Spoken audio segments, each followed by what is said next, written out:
Former US President George Bush and his former counterpart Tony Blair were found guilty of war crimes by the Kuala Lumpur War Crimes Tribunal, which held a 4-day hearing in Malaysia.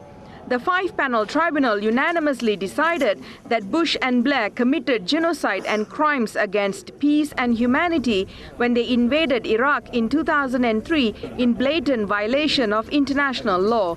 The judges ruled that war against Iraq by both the former heads of states was a flagrant abuse of law and an act of aggression which amounted to a mass murder of the Iraqi people.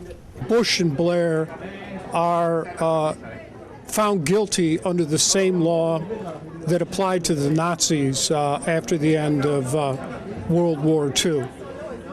So they are international criminals, guilty of Nuremberg crimes against peace, and they should be prosecuted by any state in the world that gets a hold of them. And we will continue our efforts to bring Bush and Blair to justice and put them in jail.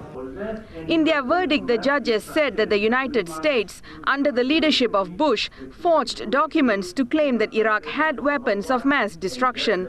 They further said the findings of the tribunal be made available to members of the Rome Statute and the names of Bush and Blair be entered into a war crimes register. There is also a recommendation that this be circulated to states because all states have universal jurisdiction.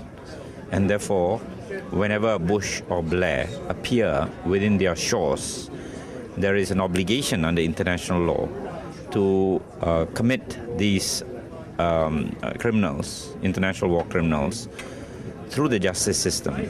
Both Bush and Blair have repeatedly said the so-called war against terror was targeted at terrorists.